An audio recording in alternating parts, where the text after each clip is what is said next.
Snow hammered the city like 1,000 fists, turning sidewalks into white, shifting dunes. Most people had vanished indoors hours ago, but Ethan Carr, CEO of Car Tech and the man everyone said never stopped working, was still out, striding down the empty street toward his waiting car. Then he saw her. A small shape curled at the base of a bus stop bench, shivering beneath a threadbare pink coat. For a second he thought it was a pile of snow. Then the shape lifted its head. A little girl, no older than 7. Ethan froze. Her lips were blue. Her hair clung to her face, soaked from the storm. She clutched a crumpled piece of paper to her chest like it was life itself. He approached slowly. "Hey, are you all right?" She blinked up at him with frightened, hopeful eyes. "Are you Mr. Carr, the man from the posters?" Ethan nodded. She exhaled shakily, as if that was the single piece of information she needed to keep going. She held out the paper with trembling fingers. "My mom said you're the only one who can help us." A sentence like a punch to the chest. Ethan knelt, ignoring the cold biting through his suit. "Help you how? Where is she?" The girl swallowed hard. "She's sick. We've been staying in an old building by the river." She said she wouldn't make it through the night. "But she told me to find you. She said you were a good man." Ethan's throat tightened. A good man. He hadn't heard those words in years, not since before the headlines, the lawsuits, the boardroom battles that taught him compassion was a weakness. "Can you walk?" he asked gently. She nodded. He scooped her up anyway. She felt weightless, terrifyingly so. In the car, he barked orders to his driver: hospital, emergency services, medical staff on standby, then wrapped his coat around her small shoulders. Her fingers dug into the fabric like she was clinging to the last piece of safety in the world. "What's your name?" he asked softly. "Lila. Lila, I'm going to help your mom. I promise." She gave him a tiny, exhausted smile. "That's what she said you'd say." They reached the abandoned river building within minutes. The door hung crooked, the windows shattered. He carried Lila inside, calling out. No answer but the wind. Finally, in a corner, he saw a woman slumped against the wall, half-conscious, skin pale with fever. Lila wriggled from his arms and rushed to her. "Mama." The woman's eyes fluttered open. When she saw Ethan, something like relief washed across her face. You came. You shouldn't have sent your daughter out in this storm," Ethan said quietly, kneeling beside her. "I didn't have a choice," she whispered. "They cut the clinic funding, the medicine, everything. I knew if anyone could help her, it was you. You used to fight for people like us." Ethan felt the truth of her words like ice in his veins. He had fought once. Before the profits, before the pressure, before the world convinced him his heart was a liability. He lifted her gently. "Let me fix what I've broken." The ambulance arrived minutes later. Lila clung to him as paramedics loaded her mother inside. "You won't leave us, right?" she whispered. He looked down at her, at the tiny girl who wandered through a blizzard with nothing but trust in him. "No," he said, voice steady. "Not anymore." And for the first time in years, he meant every word. Ethan rode behind the ambulance with Lila in his lap, her small fingers knotted tightly in his shirt. The heater blasted warm air, but she still leaned into him like she feared he might disappear if she let go. The sirens wailed, bouncing off the whitewashed buildings outside. Snow streaked across the windows like frantic brushstrokes. Every bump in the road made the stretcher legs rattle. The paramedics spoke in brief, clipped voices as they checked her mother's breathing, her pulse, her temperature. Each reading made their frowns deepen. "Severe pneumonia," one murmured. "An exposure. It's a miracle she's still conscious." Ethan said nothing. He hadn't felt this powerless since he was a child watching his father fade in a hospital bed the year before Card Tech exploded into success. He remembered the tubes, the hum of machines, the doctors whispering numbers he didn't understand. Back then, he had wished for someone to storm into the room and say, "I'll fix this." The kind of someone Lila believed he was. As the ambulance barreled toward the hospital, Lila's breathing slowed, her head drooping against his chest. Exhaustion won. She fell asleep with her fist still gripping him. When they arrived, nurses swarmed the stretcher. Ethan followed, carrying Lila. A doctor met them in the corridor. "We'll take her mother to ICU. You can wait in the family room." But Ethan didn't set Lila down. "She stays with me," he said. The doctor hesitated, recognizing him. Everyone recognized him, but nodded. We'll bring updates. She'll need time, money, resources, things he had in abundance, yet somehow had forgotten to use where they mattered most. He took Lila into a quiet waiting room. The lights were dim, and the hum of machines seeped through the walls like a steady heartbeat. He laid his coat on a couch and gently placed her on it. She stirred but didn't wake. For a long moment he just looked at her. Her face was smudged with dirt. Her hair tangled. Her shoes too small. And still, she looked peaceful. As if she believed the hardest part was behind her. He rubbed a hand over his face. Guilt gnawed at him. He had passed campaign posters earlier in the year with bold promises under his name, accessible healthcare for all. The reality: clinics shut down, funding choked off, and families like Lila's slipped through the cracks. His phone buzzed. His assistant's name flashed on the screen.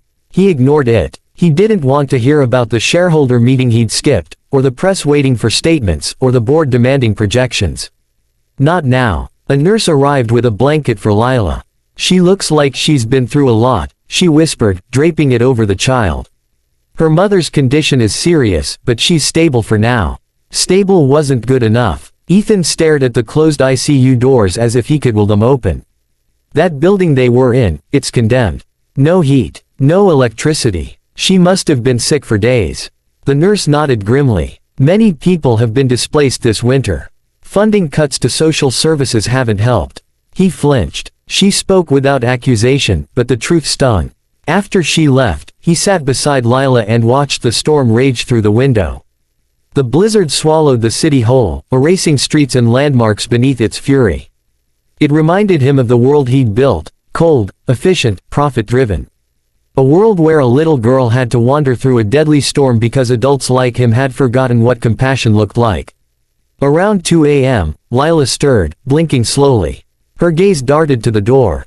"Mama, she's being taken care of," Ethan said softly. "The doctors are helping her.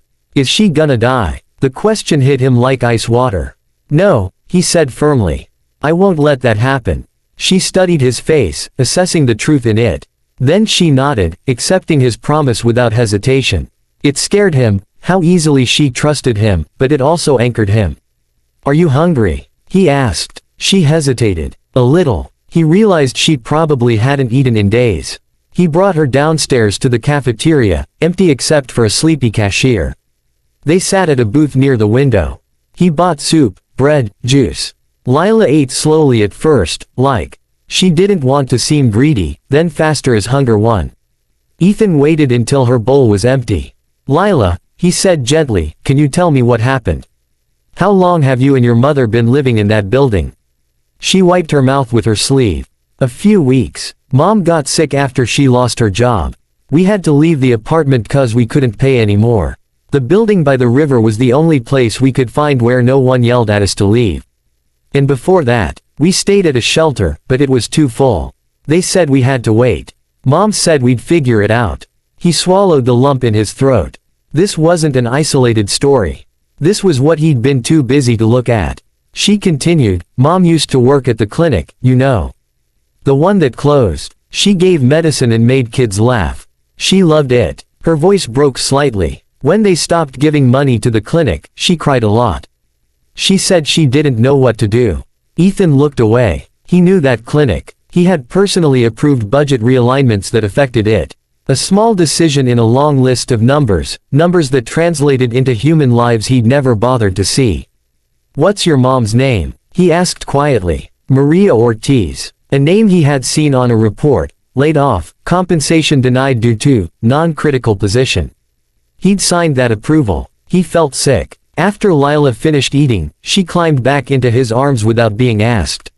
He carried her upstairs. She fell asleep quickly, her small ear pressed against his heartbeat. He didn't sleep at all. Morning light seeped through the blinds in pale strips. The snow had stopped, leaving behind a city buried and silent. Hospital staff changed shifts. Machines beeped steadily. Coffee brewed somewhere down the hall. At 7 a.m., a doctor approached. "Mr. Carr," he said. "Her mother made it through the night. She's still critical, but improving. With proper treatment, she has a strong chance of recovery." Ethan finally exhaled. "She's awake?" he asked. "Barely. You can see her soon."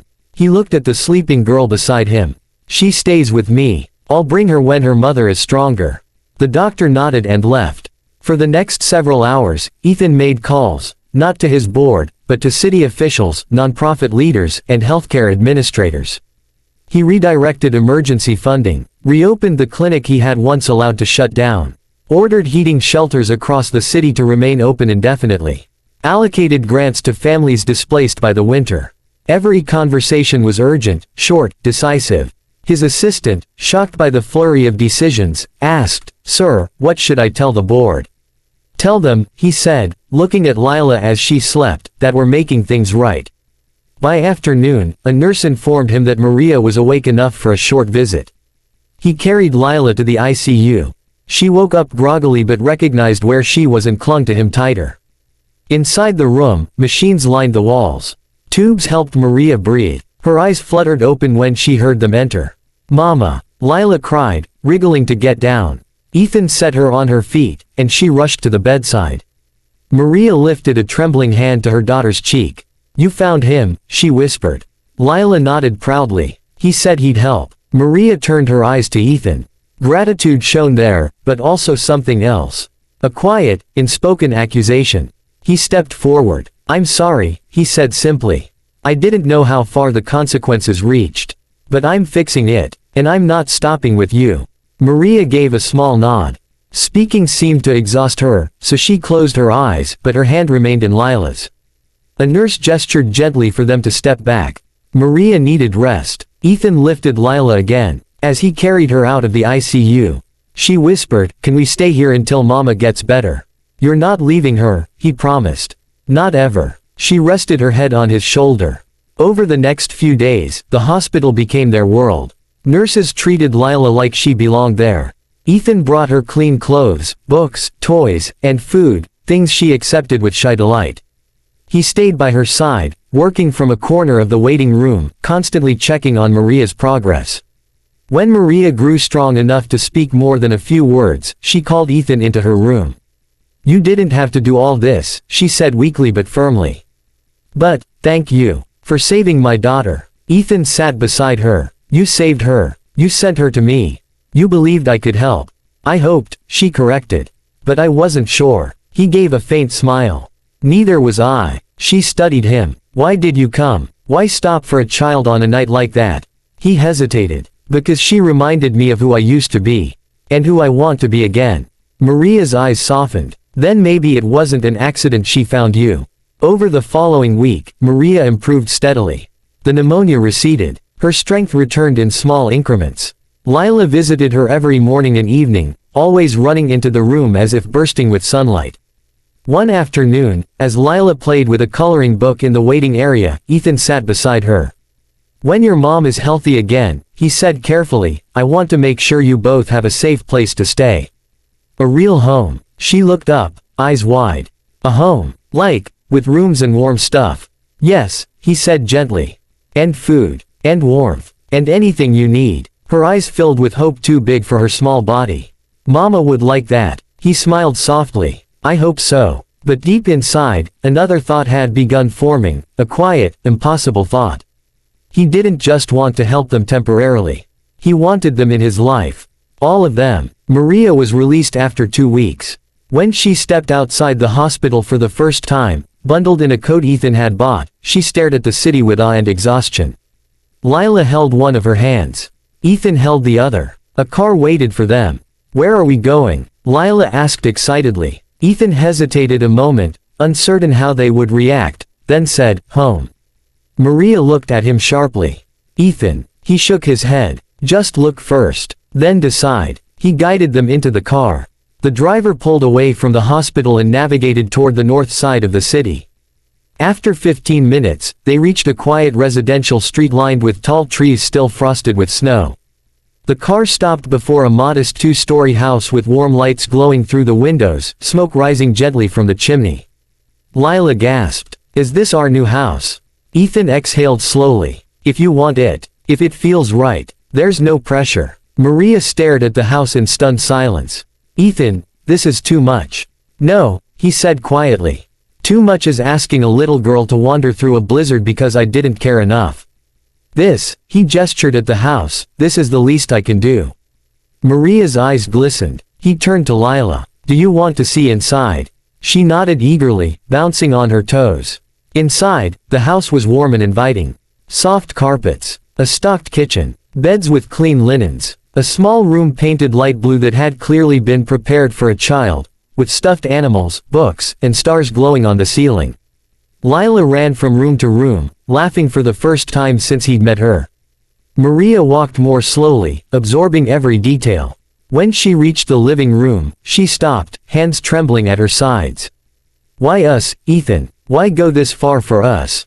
He looked at her, really looked, at the exhaustion still lingering in her features, at the strength beneath it, at the woman who had kept her daughter alive through desperation and cold and impossible choices. Because, he said carefully, I want to make things right. And because, somewhere in the storm, you and your daughter reminded me how to be human again. Maria's breath caught. He added softly, and because I care. About both of you. Her gaze locked with his, confusion and warmth warring in her expression. I don't know what the future holds, he continued, and I won't ask anything of you. This home is yours. No conditions. No expectations. Lila ran into the room at that exact moment and grabbed Ethan's hand. Mama, can Mr. Ethan stay for dinner? Please. Maria let out a shaky, emotional laugh. Sweetheart, we don't have any. Ethan interrupted her gently. We do. He nodded toward the kitchen.